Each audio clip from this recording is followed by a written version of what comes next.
Chapter 15, The Wonders of the Last Sea.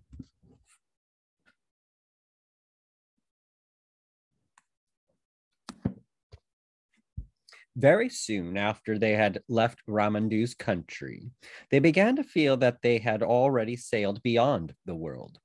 All was different. For one thing, they all found that they were needing less sleep. One did not want to go to bed, nor to eat much, nor even to talk except in low voices. Another thing was the light. There was too much of it. The sun, when it came up each morning, looked twice, if not three times, its usual size. And every morning, which gave Lucy the strangest feeling of all, the huge white birds, singing their song with human voices in a language no one knew, streamed overhead and vanished astern on their way to their breakfast at Aslan's table. A little later, they came flying back and vanished into the east. "How beautifully clear the water is," said Lucy to herself as she leant over the port side early in the afternoon of the second day. And it was. The first thing that she noticed was a little black object, about the size of a shoe, traveling along at the same speed as the ship. For a moment, she thought it was something floating on the surface, but then there came floating past a bit of stale bread, which the cook had just thrown there. Came floating past, the cook had just thrown out of the galley. And the bit of bread looked as if it were going to collide with the black thing, but it didn't. It passed above it. And Lucy now saw that the black thing could not be on the surface. Then the black thing suddenly got very much bigger and flicked back to normal size a moment later. Now Lucy knew she had seen something just like that happen somewhere else, if only she could remember where. She held her hand to her head and screwed up her face and put out her tongue in an effort to remember. At last she did. Of course, it was like what you saw from a train on a bright sunny day. You saw the black shadow of your own coach running along the fields at the same pace as the train. Then you went into a cutting, and immediately the same shadow flicked close up to you and got big, racing along the grass of the cutting bank. Then you came out of the cutting, and flick!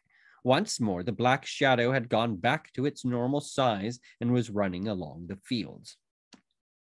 "It's our shadow, the shadow of the Dawn Treader," said Lucy. "Our shadow running along on the bottom of the sea. That time when it got bigger, it went over a hill, but in that case, the water must be clearer than I thought. Good gracious, I must be seeing the bottom of the sea, fathoms and fathoms down." As soon as she had said this, she realized that the great silvery expanse which she had been seeing without noticing for some time was really the sand on the seabed, and that all sorts of darker and brighter patches were not lights and shadows on the surface, but real things on the bottom. At present, for instance, they were passing over a mass of soft purply green with a broad, winding strip of pale gray in the middle of it. But now that she knew it was on the bottom, she saw it much better. She could see that bits of the dark stuff were much higher than other bits and were waving gently. "Just like trees in a wind," said Lucy. "And I do believe that's what they are. It's a submarine forest." They passed on above it, and presently the pale streak was joined by another pale streak. "If I was down there," thought Lucy, "that streak would be just like a road through the wood. And that place where it joins the other would be a crossroads. Oh, I do wish I was. Hello, the forest is coming to an end. And I do believe the streak really was a road. I can still see it going on across the open sand. It's a different color, and it's marked out with something at the edges, dotted lines. Perhaps they are stones. And now it's getting wider." But it was not really getting wider. It was getting nearer. She realized this because of the way in which the shadow of the ship came rushing up towards her. And the road, she felt sure it was a road now, began to go in zigzags. Obviously, it was climbing up a steep hill, and when she held her head sideways and looked back, what she saw was very like what you see when you look down a winding road from the top of a hill. She could even see the shafts of sunlight falling through the deep water onto the wooded valley, and in the extreme distance, everything melting away into a dim greenness. But some places, the sunny ones, she thought, were ultramarine blue. She could not, however, spend much time looking back. What was coming into view in the forward direction was too exciting. The road had apparently now reached the top of the hill and ran straight forward. Little specks were moving to and fro on it, and now something most wonderful, fortunately in full sunlight, or as full as it can be when it falls through fathoms of water, flashed into sight. It was knobbly and jagged, and of a pearly or perhaps an ivory color. She was so nearly straight above it that at first she could hardly make out what it was. But everything became plain when she noticed its shadow. The sunlight was falling across Lucy's shoulders, so the shadow of the thing lay stretched out on the sand behind it, and by its shape she saw clearly that it was a shadow of towers and pinnacles, minarets and domes. "Why, it's a city or a huge castle," said Lucy to herself, "but I wonder why they've built it on top of a high mountain."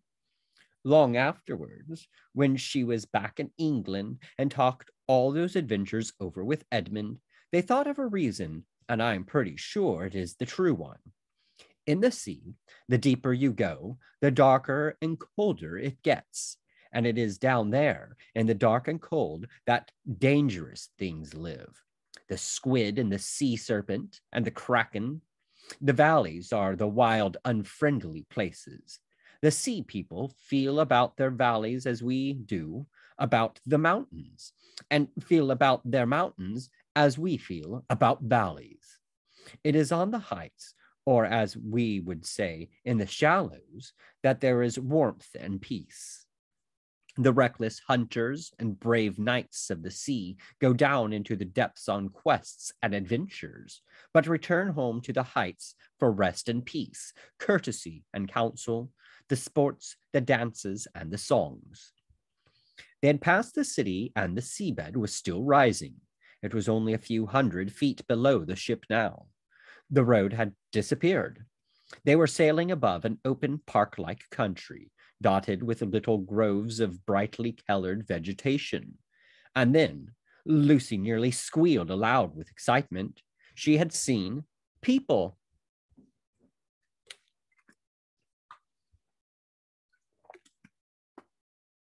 There were between 15 and 20 of them, and all mounted on seahorses. Not the tiny little seahorses which you may have seen in museums, but horses rather bigger than themselves. They must be noble and lordly people, Lucy thought, for she could catch the gleam of gold on some of their foreheads, and streamers of emerald or orange-colored stuff fluttered from their shoulders in the current. Then, "Oh, bother these fish," said Lucy, for a whole shoal of small, fat fish swimming quite close to the surface had come between her and the sea people. But though this spoiled her view, it led to the most interesting thing of all. Suddenly, a fierce little fish of a kind she had never seen before came darting up from below, snapped, grabbed, and sank rapidly with one of the fat fish in its mouth. And all the sea people were sitting on their horses staring up at what had happened. They seemed to be talking and laughing, and before the hunting fish had got back to them with its prey, another of the same kind came up from the sea people, and Lucy was almost certain that one big seaman, who sat on his sea horse in the middle of the party, had sent it or released it, as if he had been holding it back till then in his hand or on his wrist. "Why, I do declare," said Lucy, "it's a hunting party. Or more like a hawking party. Yes, that's it. They ride out with these little fierce fish on their wrists just as we used to ride out with falcons on our wrists when we were kings and queens at Cair long ago. And then they fly them, or I suppose I should say, swim them at others. How? She stopped suddenly because the scene was changing. The sea people had noticed the dawn treader. The shoal of fish had scattered in every direction. The people themselves were coming up to find out the meaning of this big black thing which had come between them and the sun. And now they were so close to the surface that if they had been in air instead of water, Lucy could have spoken to them. There were men and women both. All wore coronets of some kind, and many had chains of pearls. They wore no other clothes. Their bodies were the color of old ivory, their hair dark purple. The king in the center, no one could mistake him for anything but the king, looked proudly and fiercely into Lucy's face and shook a spear in his hand. His knights did the same. The faces of the ladies were filled with astonishment. Lucy felt sure they had never seen a ship or a human before. And how should they? In seas beyond the world's end, where no ship ever came?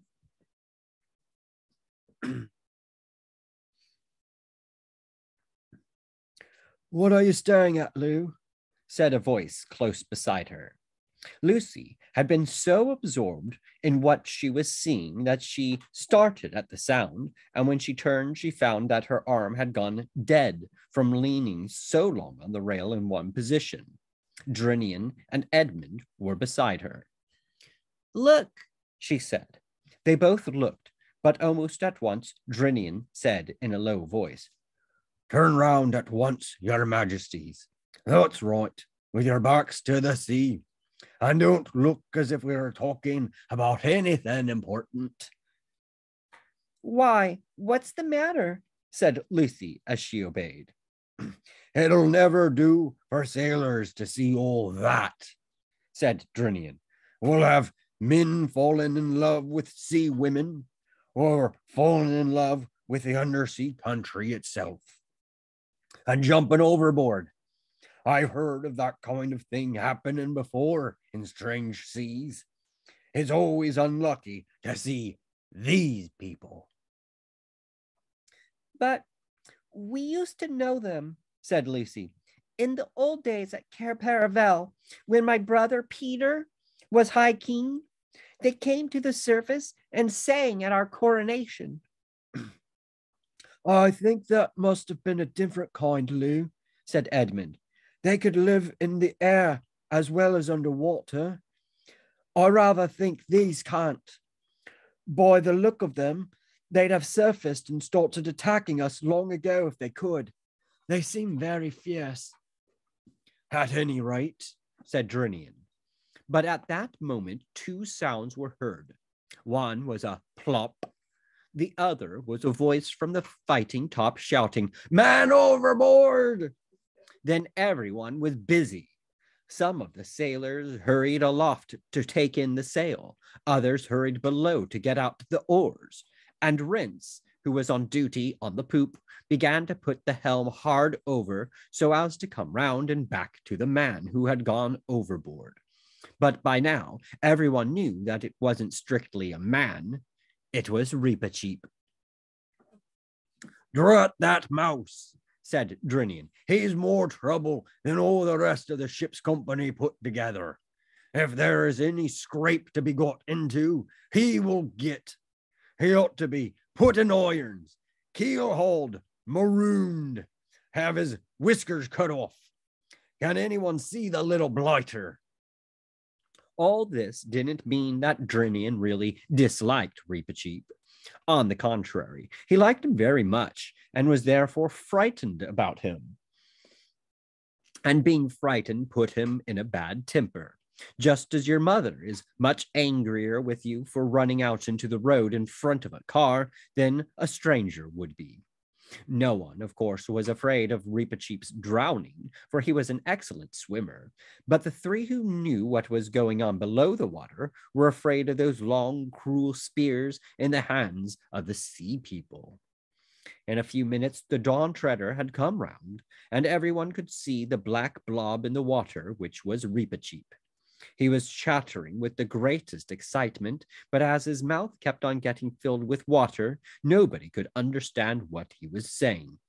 "He'll blurt the whole thing out if we don't shut him up," cried Drinian. To prevent this, he rushed to the side and lowered a rope himself, shouting to the sailors, all right, back to their places. I hope I can have a mouse up without help." And as Reepicheep began climbing up the rope, not very nimbly because his wet fur made him heavy, Drinian leant lower and whispered to him, "Don't tell, not a word." But when the dripping mouse had reached the deck, he turned out not to be at all interested in the sea people. "Sweet," he cheeped. "Sweet, sweet." "What are you talking about?" asked Drinian crossly. "And you needn't shake yourself all over me either." "They tell you the water is sweet," said the mouse. "Sweet, fresh, it isn't salt." For a moment, no one quite took in the importance of this, but then Reepicheep once more repeated the old prophecy. "Where the waves grow sweet, doubt not, Reepicheep. There is the utter east." Then, at last, everyone understood. "Let me have a bucket, Rheinelf," said Drinian. It was handed him, and he lowered it, and up it came again. The water shone in it like glass. "Perhaps your majesty would like to taste it first," said Drinian to Caspian. The king took the bucket in both hands, raised it to his lips, sipped, then drank deeply and raised his head. His face was changed. Not only his eyes, but everything about him seemed to be brighter. "Yes," he said, "it is sweet. That's real water, that. I'm not sure that it isn't going to kill me, but it is the death I would have chosen if I'd known about it till now." "What do you mean?" asked Edmund. It's like light more than anything else," said Caspian. "That is what it is," said Reepicheep. "Drinkable light. We must be very near the end of the world now."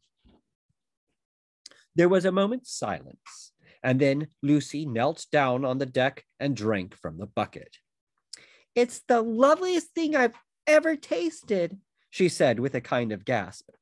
"But, oh, it's strong. We shan't need to eat anything now." And one by one, everybody on board drank. And for a long time, they were all silent. They felt almost too well and strong to bear it. And presently, they began to notice another result. As I have said before, there had been too much light ever since they left the island of Ramandu. The sun too large, though not too hot. The sea too bright, the air too shining. Now the light grew no less. If anything, it increased, but they could bear it. They could look straight up at the sun without blinking. They could see more light than they had ever seen before. And the deck and the sail and their own faces and bodies became brighter and brighter, and every rope shone. And the next morning, when the sun rose, now 5 or 6 times its old size, they stared hard into it and could see the very feathers of the birds that came flying from it. Hardly a word was spoken on board all that day, till about dinner time. No one wanted any dinner. The water was enough for them. When Drinian said, "I can't understand this. There's not a breath of wind. The sail hangs dead. The sea is as flat as a pond, and yet we drive on as fast as if there were a gale behind us." "I've been thinking that too," said Caspian. "We must be caught in some strong current." Said Edmund. "That's not so nice if the world really has an edge and we're getting near it." "You mean," said Caspian, that we might be just, well, poured over it. Yes, yes, cried Reepicheep, clapping his paws together. That's how I always imagined it. The world like a great round table, and the waters of all the oceans endlessly pouring over the edge. The ship will tip up, stand on her head. For one moment we shall see over the edge, and then down, down, the rush, the speed. And what do you think will be waiting for us at the bottom, eh? Said Drinian. Aslan's country, perhaps, said the mouse, his eyes shining. Or perhaps there isn't any bottom. Perhaps it goes down forever and ever. But whatever it is, won't it be worth anything just to have looked for one moment beyond the edge of the world? But look here, said Eustace. This is all rot. The world's round. I mean, round like a ball, not like a table. Our world is, said Edmund. What is this? Do you mean to say, asked Caspian, that you three come from a round world, round like a ball, and you've never told me? It's really too bad of you, because we have fairy tales in which there are round worlds, and I always loved them. I never believed there were any real ones, but I've always wished there were, and I've always longed to live in one. Oh, I'd give anything. I wonder why you can get into our world, and we never get into yours. If only I had the chance. It must be exciting to live on a thing like a ball. Have you ever been to the parts where people walk about upside down? Edmund shook his head. It isn't like that, he added. There's nothing particularly exciting about a round world when you're there. Chapter 16. The Very End of the World.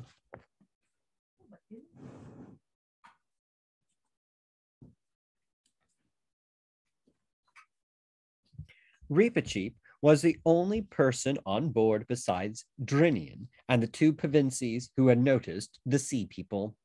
He had dived in at once when he saw the Sea King shaking his spear, for he regarded this as a sort of threat or challenge and wanted to have the matter out there and then. The excitement of discovering that the water was now fresh had distracted his attention, and before he remembered the sea people again, Lucy and Drinian had taken him aside and warned him not to mention what he had seen. As things turned out, they need hardly have bothered, for by this time the Dawn Treader was gliding over a part of the sea which seemed to be uninhabited. No one except Lucy saw anything more of the sea people, and even she had only one short glimpse. All morning on the following day, they sailed in fairly shallow water, and the bottom was weedy. Just before midday, Lucy saw a large shoal of fishes grazing on the weed. They were all eating steadily and all moving in the same direction. Just like a flock of sheep, thought Lucy. Suddenly, she saw a little sea girl of about her own age in the middle of them, a quiet, lonely-looking girl with a sort of crook in her hand. Lucy felt sure that this girl must be a shepherdess, or perhaps a fish herdess, and that the shoal was really a flock at pasture.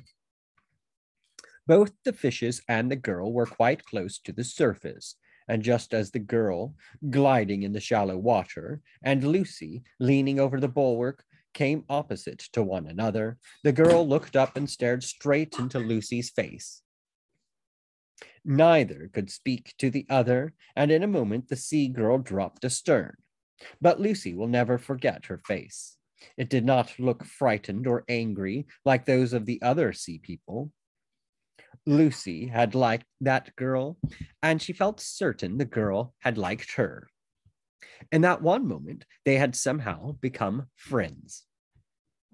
There does not seem to be much chance of their meeting again in that world or any other, but if they ever do, they will rush together with their hands held out.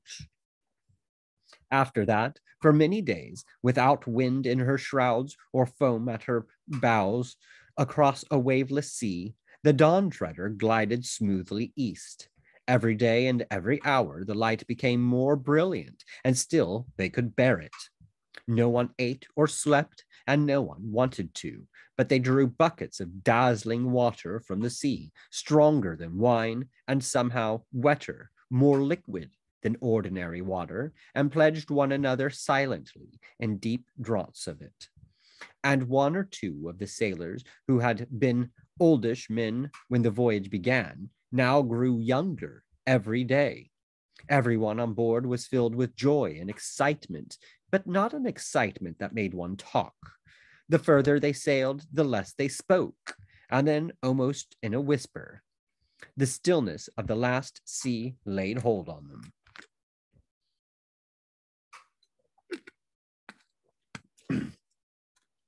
My lord, said Caspian to Drinian one day, what do you see ahead? Sire, said Drinian, I see whiteness all along the horizon from north to south as far as my eyes can reach. That is what I see too, said Caspian, and I cannot imagine what it is. If we were in higher latitudes, your majesty, said Drinian, I would say it was ice, but it can't be that, not here. All the same, we'd better get men to the oars and hold the ship back against the current. Whatever the stuff is, we don't want to crash into it at this speed.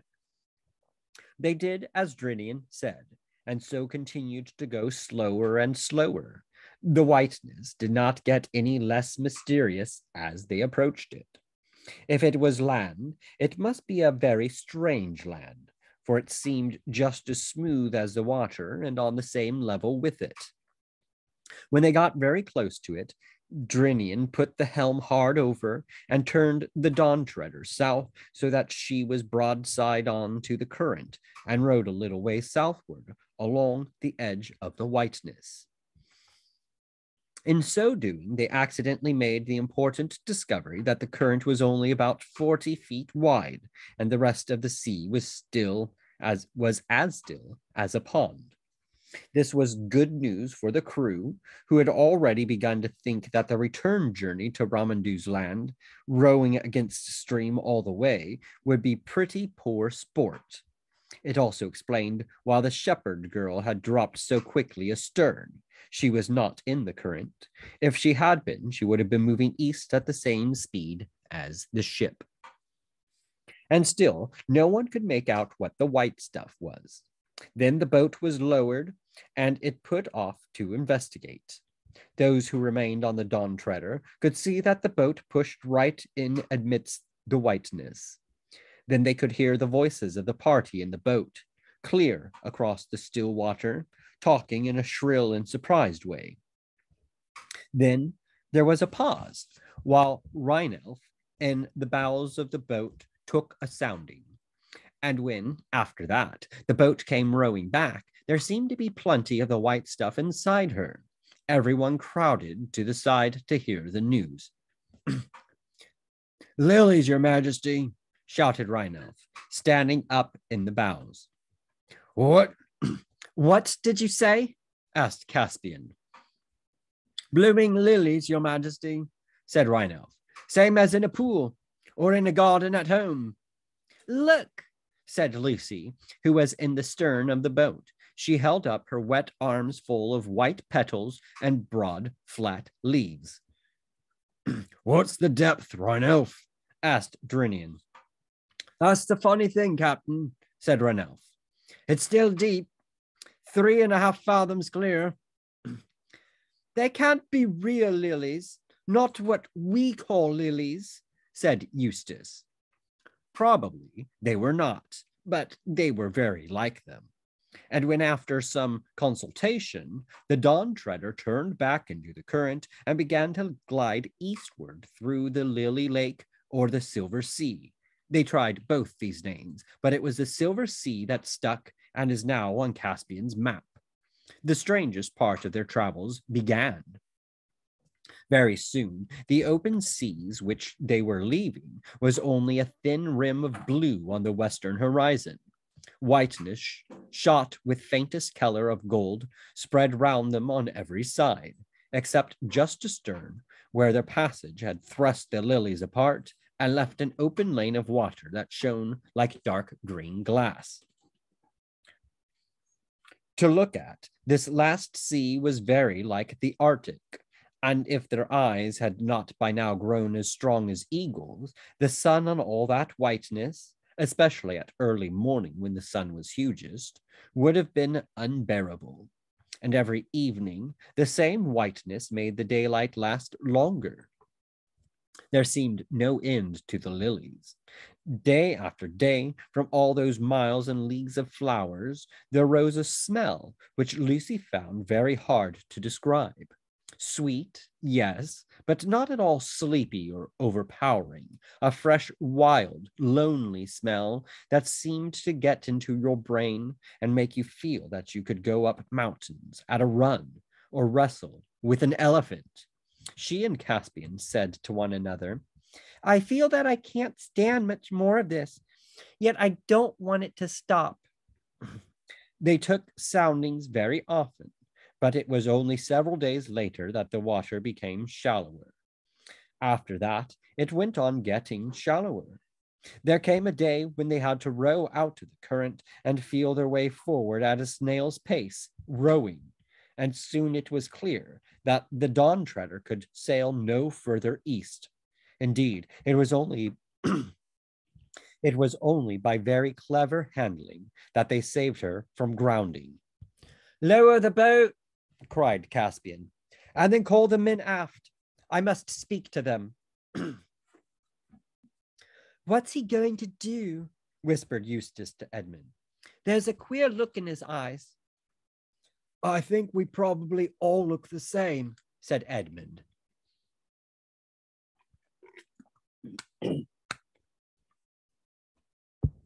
They joined Caspian on the poop, and soon all the men were crowded together at the foot of the ladder to hear the king's speech. Friends, said Caspian, we have now fulfilled the quest on which you embarked. The 7 lords are all accounted for, and as Sir Reepicheep has sworn never to return, when you reach Ramandu's land, you will doubtless find the lords Revilian and Argos and Mavramorn awake. To you, my lord Drinian, I entrust this ship bidding you sail to Narnia with all the speed you may, and above all not to land on the island of Deathwater, and instruct my regent, the dwarf Trumpkin, to give to all these, my shipmates, the rewards I promised them. They have been earned well, and if I come not again, it is my will that the regent, the Master Cornelius, and Truffle Hunter the Badger, and the Lord Drinian choose a king of Narnia with the consent. But Sawyer, interrupted Drinian, are you abdicating? I'm going with Reepicheep to see the world's end, said Caspian. A low murmur of dismay ran through the sailors. We will take the boats, said Caspian. You will have no need of it in these gentle seas, and you must build a new one in Ramandu's island. And now, Caspian, said Edmund suddenly and sternly, you can't do this. Most certainly, said Reepicheep. His Majesty cannot. No, indeed, said Drinian. Can't, said Caspian sharply, looking for a moment not unlike his uncle Miraz. Begging your Majesty's pardon, said Ranulph from the deck below. But if one of us did the same, it would be called deserting. You presume too much on your long service, Ranulph, said Caspian. No, sire, he's perfectly right, said Drinian. By the mane of Aslan, said Caspian, I thought you were all my subjects here, not my schoolmates. I'm not, said Edmund, and I say you cannot do this. Can't again, said Caspian. What do you mean? If it please your majesty, we mean shall not, said Reepicheep with a very low bow. You are king of Narnia. You break faith with all your subjects, and especially Trumpkin, if you do not return. You shall not please yourself with adventures as if you were a private person. And if your majesty will not hear reason, it will be the truest loyalty of every man every man on board to follow me in disarming and binding you till you come to your senses. Quite right, said Edmund, like they did with Ulysses when he wanted to go near the sirens. Caspian's hand had gone to his sword hilt when Lucy said, and you've also promised Ramandu's daughter to go back. Caspian paused. Well, yes, there's that, he said. He stood irresolute for a moment and then shouted out to the ship in general. Well, have your way. The quest is ended. We all return. Get the boat up again. Sire, said Reepicheep, we do not all return. As I explained before. Silence, thundered Caspian. I've been lessoned, but I'll not be baited. Will no one silence that mouse? Your majesty promised, said Reepicheep, to be a good lord to the talking beasts of Narnia. Talking beasts, yes, said Caspian. I said nothing about beasts that never stop talking. And he flung down the latter in a temper and went into the cabin, slamming the door. But when the others rejoined him a little later, they found him changed. He was white, and there were tears in his eyes. It's no good, he said. I might as well have behaved decently for all the good I did with my temper and swagger. Aslan has spoken to me. No, I don't mean he was actually here. He wouldn't fit into the cabin, for one thing. But that gold lion's head on the wall came to life and spoke to me. It was terrible. His eyes. Not that he was at all rough with me, only a bit stern at first, but it was terrible all the same. And he said, oh, I can't bear it. The worst thing he could have said, you're to go on, Reep, and Edmund, and Lucy, and Eustace. And I'm to go back, alone, and at once. And what is the good of anything? Caspian, dear, said Lucy, you knew we'd have to go back to our own world sooner or later. Yes, said Caspian with a sob, but this is sooner. You'll feel better when you get back to Ramandu's island, said Lucy. He cheered up a little later on, but it was a grievous parting on both sides, and I will not dwell on it. About 2 o'clock in the afternoon, well victualled and watered, though they thought they would need neither food nor drink, and with Reepicheep's coracle on board, the boat pulled away from the Dawn Treader to row through the endless carpet of lilies. The Dawn Treader flew all her flags and hung out her shields to honor their departure. Tall and big and homelike, she looked from their low position with the lilies all round them. And before she was out of sight, they saw her turn and begin rowing slowly westward. Yet, though Lucy shed a few tears, she could not feel it as much as you might have expected. The light, the silence, the tingling smell of the silver sea, even, in some odd way, the loneliness itself, were too exciting. There was no need to row, for the current drifted them steadily to the east. None of them slept or ate. All that night and all next day they glided eastward. And when the third day dawned, with a brightness you or I could not bear, even if we had dark glasses on, they saw a wonder ahead. It was as if a wall stood up between them and the sky, a greenish-gray, trembling, shimmering wall. Then up came the sun, and at its first rising, they saw it through the wall, and it turned into wonderful rainbow colors. Then they knew that the wall was really a long, tall wave, a wave endlessly fixed in one place, as you may often see at the edge of a waterfall. It seemed to be about 30 feet high, and the current was gliding them swiftly towards it. You might have supposed they would have thought of their danger. They didn't. I don't think anyone could have in their position, for now they saw something not only behind the wave, but behind the sun. They could not have seen even the sun if their eyes had not been strengthened by the water of the last sea. But now they could look at the rising sun and see it clearly and see things beyond it. What they saw, eastward, beyond the sun, was a range of mountains. It was so high that either they never saw the top of it or they forgot it. None of them remembers seeing any sky in that direction, and the mountains must really have been outside the world, for any mountains even a quarter of a 20th of that height ought to have had ice and snow on them. But these were warm and green and full of forests and waterfalls, however high you looked. And suddenly there came a breeze from the east, tossing the top of the wave into foamy shapes and ruffling the smooth water all round them. It lasted only a second or so, but what it brought them in that second, none of those three children will ever forget. It brought both a smell and a sound, a musical sound. Edmund and Eustace would never talk about it afterwards. Lucy could only say, "It would break your heart."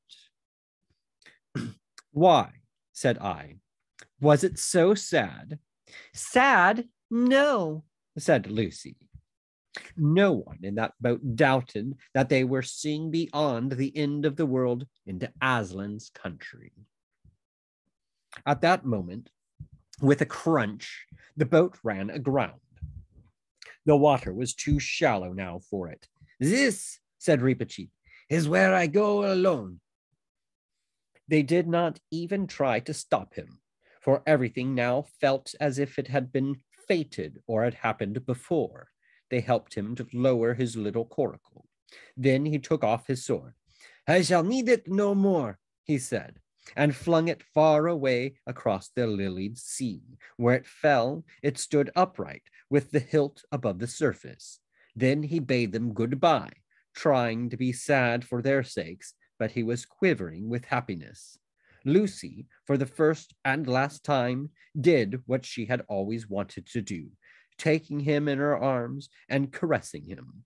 Then hastily he got into his coracle and took his paddle, and the current caught it, and away he went, very black against the lilies. But no lilies grew on the wave. It was a smooth green slope. The coracle went more and more quickly, and beautifully it rushed up the wave's side. For one split second they saw its shape and Reepicheep's on the very top. Then it vanished, and since that moment no one can truly claim to have seen Reepicheep the mouse. But my belief is that he came safe to Aslan's country and is alive there to this day.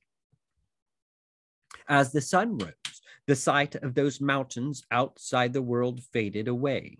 The wave remained, but there was only blue sky behind it. The children got out of the boat and waded, not towards the wave, but southward with the wall of water on their left. They could not have told you why they did this. It was their fate, and though they had felt and been very grown up on the Dawn Treader, they now felt just the opposite and held hands as they waded through the lilies. They never felt tired. The water was warm, and all the times it got shallower. At last, they were on dry sand, and then on grass, a huge plain of very fine short grass, almost level with the silver sea and spreading in every direction without so much as a molehill. And of course, as it always does in a perfectly flat place without trees, it looked as if the sky came down to meet the grass in front of them. But as they went on, they got the strangest impression that here at last the sky did really come down and join the earth, a blue wall, very bright, but real and solid, more like glass than anything else. And soon they were quite sure of it. It was very near now. But between them and the foot of the sky, there was something so white on the green grass that even with their eagle's eyes, they could hardly look at it. They came on and saw that it was a lamb. "Come and have breakfast," said the lamb in its sweet, milky voice. Then they noticed for the first time that there was a fire lit on the grass and fish roasting on it. They sat down and ate the fish, hungry now for the first time for many days. And it was the most delicious food they had ever tasted. "Please, lamb," said Lucy, "is this the way to Aslan's country?" "Not for you," said the lamb. "For you, the door into Aslan's country is from your own world." "What?" said Edmund. "Is there a way into Aslan's country from our world too?" "There is a way into my country from all the worlds," said the lamb.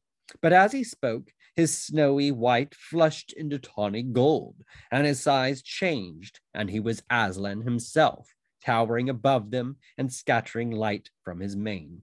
"Oh, Aslan," said Lucy, "will you tell us how to get into your country from our world?" "I shall be telling you all the time," said Aslan, "but I will not tell you how long or short the way will be, only that it lies across a river. But do not fear that, for I am the great bridge builder. And now come, I will open the door in the sky and send you to your own land." "Please, Aslan," said Lucy, "before we go, will you tell us when we can come back to Narnia again? Please. And oh, do make it soon." "Dearest," said Aslan very gently, "you and your brother will never come back to Narnia." "Oh, Aslan," said Edmund and Lucy, both together in despairing voices. "You are too old, children," said Aslan, "and you must begin to come close to your own world now." "It isn't Narnia, you know," sobbed Lucy. "It's you. We shan't meet you there. And how can we live, never meeting you?" "But you shall meet me, dear one," said Aslan. "Are you there too, sir?" said Edmund. "I am," said Aslan, "but there I have another name. You must learn to know me by that name. This was the very reason why you were brought to Narnia, that by knowing me here for a little, you may know me better there." "And is Eustace never to come back here either?" said Lucy. "Child," said Aslan, "do you really need to know that? Come, I am opening the door in the sky." Then, all in one moment, there was a rending of the blue wall, like a curtain being torn, and a terrible white light from beyond the sky, and the feel of Aslan's mane, and a lion's kiss on their foreheads, and then the back bedroom in Aunt Alberta's home in Cambridge. Only two more things need to be told. One is that Caspian and his men all came safely back to Ramandu's island, and the three lords woke from their sleep. Caspian married Ramandu's daughter, and they all reached Narnia in the end, and she became a great queen and the mother and grandmother of great kings. The other is that back in our own world, everyone soon started saying how Eustace had improved and how "You'd never know him for the same boy." everyone except Aunt Alberta, who said he had become very commonplace and tiresome, and it must have been the influence of those Pevensie children.